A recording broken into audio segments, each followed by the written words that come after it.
ناحیه کوهستان مهدشاه در زمان صاحب استقلالی سال 1996 تأسیس یافته است.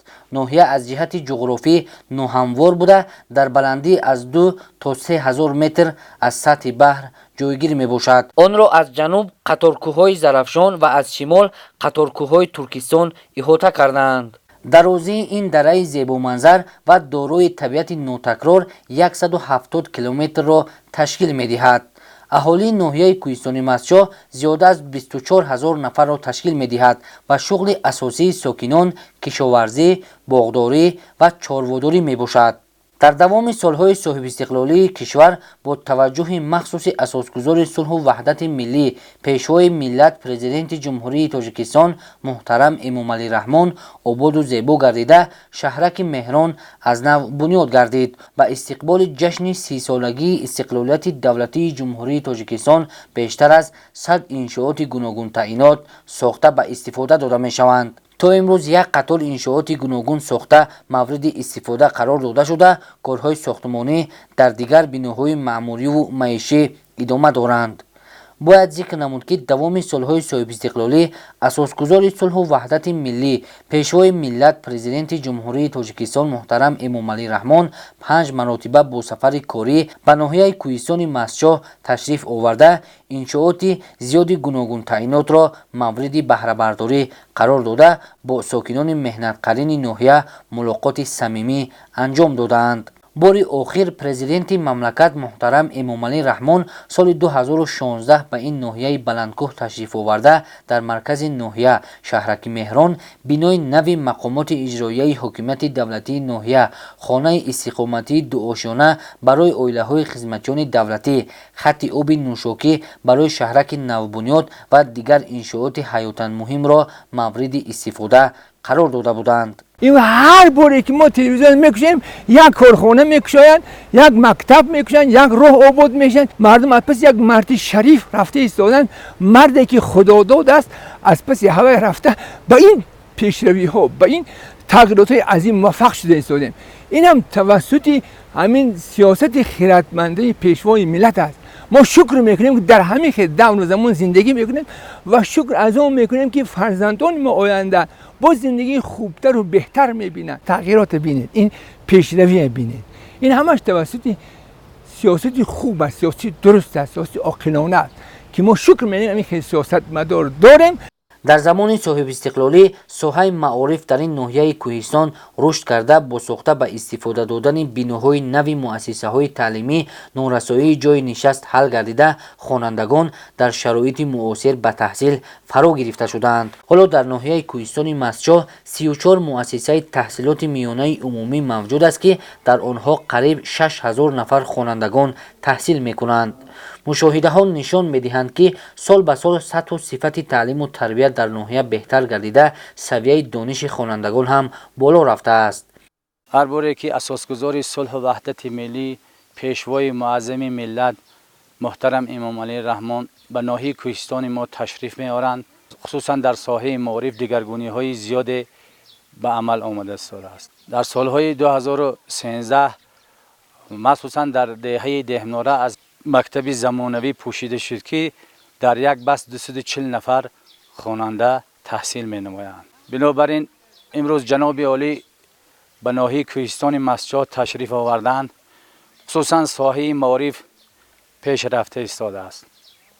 از آن جمله 6 مکتبی که به نقشه گرفته شده است کارهای ساختمانی ادامه دارند. مخصوصا در دهه پلدارک، دهه ولغاند الکی کار شروع شده ایستاده است. خصوصا امسال در مرکزی تستی از آن جمله کوتی پرزیدنتی خواننده های ما داخل شده ایستادند. روز از روز دگرگونی شده ایستاده است. ما شکرانه از آن میکنیم که چنین دولتی آباد گلگل شکوف داریم. این از مهیا بودن شرایط بهتری تعلیم و دستگیری حکومت جمهوری تاجیکستان نسبت به ساحه معارف شهادت می‌دهد. عین زمان با جلب مبلغ‌های بودجه دولتی ساختمان بینای 6 مؤسسه تعلیمی در ناحیه ادامه دارند. ناحیه کوهستان مستجاه اگراری بوده، ساکنان اساساً به کشاورزی مخصوصاً کارتوشکا پروری، باغداری و چارواداری مشغول میباشند. سرچشمه اساسی پیشبرد زندگی ساکنان از حاصل به دست آورده به حساب می رود. اقلیم و باد و هوای ناحیه برای پرورش و استحصال کارتوشکا موافق بوده، ساکنان در این سمت تجربه بوی دهقانی دارند. میدان عمومی زمین ها در ناحیه 368306 گکتار را تشکیل می دهد. امسال کشاورزان در میدان 2328 گکتار کارتوشکا کشت کردند که نسبت به سال گذشته قریب 20 گکتار زیاد می باشد. با مساعد آمدن آب و هوای امساله نشونمای نهال کارتوشکا خوب به نظر می رسد. همه ساله کشاورزان تخمی های خوشصفت را کشت کرده حاصل بلند می رویانند. طور دهقانان اظهار می دارند اساس به دست آوردن حاصل بلند کارتوشکا از تخمی خوشصفت و سری وقت پوشیدن داروهای مینرالی وابستگی کلان دارد. اساساً مردم ما مردم کارتوشک پرور است. با استحصال کردن کارتوشک مشغولند. حاضر من شما چنانه که این کارتوشک دیدی ساده، این کارتوشکی بیکروز می باشد که حاضر مردم بسیارتر از همین کارتوشک شنوندی ساده همین کارتوشک را این شور حاصل خوب دارد و در زمین های کم کجا می شود. این من ایمان کامل دارم که همین 26 ساتق زمین پرزیدنتی من همین سال باید که زیاده از 15 تانه کارتوشک تیاد و خیلی میگویند زمین زر است، دهقان زرگر. به همین زمین یک عمر که سر کار داریم و ایمان کامل داریم که ما از حساب همین زمین کارتوشکا زندگانی ما را تین میکنیم. طبق معلومات آماری همساله از ناحیه کوهستان مستجاه بیشتر از 74,000 تن کارتوشکای خوشصفت استحصال شده به بازارهای داخلی برآورده می شود. امسال کشاورزان نیت دارند که استحصال کارتوشکا را در همه شکل‌های خواجگیداری به بیش از 75,000 تن رسانده در سبد استعمالی سهم گذارند. در ناحیه هر پارچه زمین مقصدناک استفاده برده شده، زمین‌های سنگلا خود تا امروز آبیاری نشده به گردش کشاورزی درآورده می شوند. در سال 2019 با مبلغ‌گذاری حکومت مملکت بیشتر از 100 گکتار زمین آبیاری کرده شده به گردش کشاورزی درآورده شد که این اقدام در آینده نیز ادامه داده می شود. حاصلناکی کارتوشکا در ناحیه کوهستان مستجاه به حساب میانه از 300 تا 322 سنتنری را تشکیل می دهد. خواجگیداران در برابر کشت کارتوشکا دیگر نمود زراعت کشاورزی از جمله گندم، سبزی و غیره کشت کردند. موافق معلومات آماری در همه شکل‌های خواجگیداری در ناحیه در میدان قریب 90 گکتار گندم کشت کردند که حالا در روی آن ادامه دارد. بغیر از کارتوشکا ما حاضر در همین کوهستان گندم مسکویچ که از فرا آورده کاشتیم در زمین سیاه خاک 110 سنتینر حاصل گرفتیم. در زمین‌های سفید خاک تا 80 سنتینر حاصل گرفته ایستادیم. از میدان عمومی زمین‌های کرم 2438 گکتار آن آبی میباشد. باغداری نیز یکی از بخش مهم و درآمدناک ناحیه محسوب یافته همساله میوه‌های شهدباری از جهت اکولوژی تازه استحصال کرده میشود. اگر در دیگر شهر و ناحیه‌های مملکت جمع‌آوری میوه زردالو یک ماه قبل جنبست گردیده باشد، باغداران ناحیه اکنون به غون داشتن میوه زردالو آغاز کردند. حاصل امساله میوه زردالو فراوان بوده، ساکنان میوه پخته رسیده را جمع‌آوری نموده به بازارهای جمهوری میبرند. در ناحیه کوهستان مستجاه ساحه باغداری هم رشد یافته ایستاده است.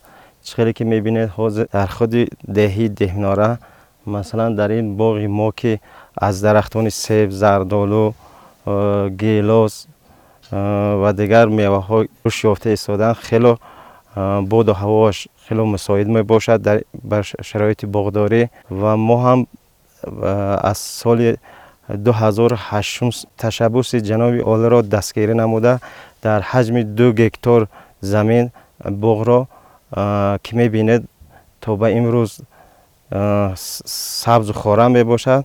майдони бештари боғҳоро зардолу ва себ ташкил медиҳад.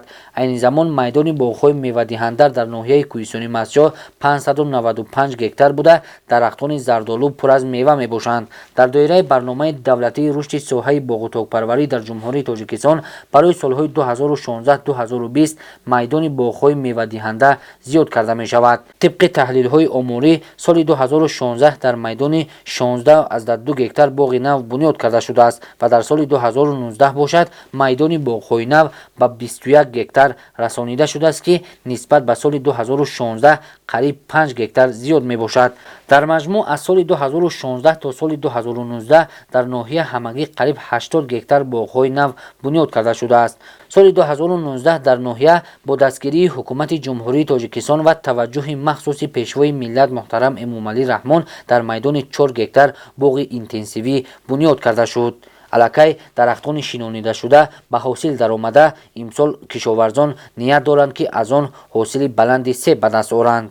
соҳаи дигаре ки дар ноҳияи кӯҳистони Мастчоҳ давоми 5 соли охир рушд намуд занбурпарварӣ мебошад. табиати нотакрор, обу ҳавои тоза ва гулу гиёҳҳои табиии ин ноҳия барои занбурпарварӣ мувофиқ мебошад. занбурпарварӣ яке аз бахшҳои камхарҷ ва сердаромад маҳсуб ёфта, занбурпарварон аз он манфиати хуби иқтисодӣ мебинанд. дар иқлими ноҳияи кӯҳистони Мастчоҳ соҳаи занбурпарварӣ хеле равнақ ва инкишоф ёфта истодааст. ман ҳамчун як занбурпарвар дар мин ноҳияи кӯҳистони Мастчоҳ ду оила доштам. пеш аз соли 2016 ҳамин кор ба ӯҳда гирифта аз ду оила ҳозираш 18 оила тайёр кардаам. сокинон бо дарки манфиати хуби соҳа сол ба сол шумораи оилаҳои занбури асалро зиёд намуда, асари аз ҷиҳати экологӣ тоза истеҳсол менамоянд. соҳаи занбурпарварӣ яке аз соҳаҳои судмандтарин ва фоидаовартарин ба шумор меравад. имрӯз бинед асали Тоҷикистон аз ҷумла асали кӯҳистони Мастчоҳ дар тамоми ҷаҳон хуб қабул мекунанд, харидор пайдо кард.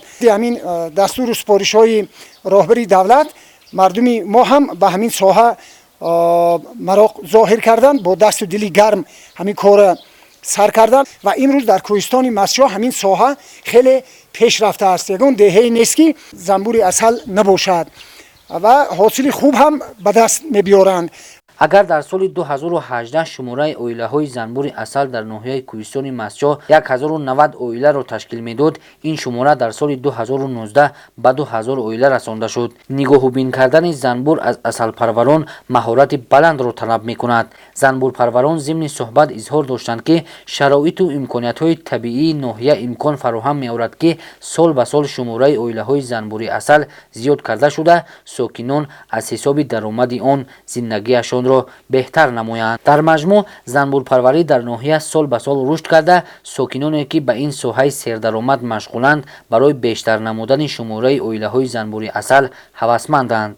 чорводорӣ бахши дигари муҳими пешбурди зиндагии сокинони ноҳия ба ҳисоб меравад. сокинон бо истифода аз шароит ва чарогоҳҳои мавҷуда ҳамасола саршумори чорвои хурду калонро зиёд намуда, барои хушсифат намудани зоти чорвои майда тадбирҳои муҳимро амалӣ менамоянд. ноҳияи кӯҳистони Мастчоҳ ноҳияи чорворпарварӣ мебошад. мардуми ноҳияи кӯҳистони Мастчоҳ ба ҳамин чорводорӣ машғул шуда истоданд. сол то сол насли ҳамин чорвора зиёд карданд. ана рафта аз дигар ноҳияҳо, ноҳияи Фархор, Ҳисор ҳам хеле зотҳои нав оварда. оянда ният аст ки ҳамин зота аз дигар районҳои тоби марказ, масалан тарафҳои ҳамин Ҳисор, Фархор ҳамин зоти тозаро оварда, ҳамина зоти беҳтар карда, ояндаш дар ҳамин насли хуб гирифта, дар истеҳсоли гӯшта барзиёд карда, бозоронро таъмин карда. дар соли 2019 саршумори умумии чорвои майда дар ноҳия 122 000 сарро ташкил медиҳад. чорводорон аз ин ҳисоб сатҳу сифати зиндагиашонро пеш бурда дар истеҳсоли барзиёди гӯшт саҳм мегузоранд. саршумори чорвои калони шохдор низ ҳамасола рӯ ба афзоиш дорад. ҳоло саршумори чорвои калони шохдор дар ноҳия 15 000 сар мебошад.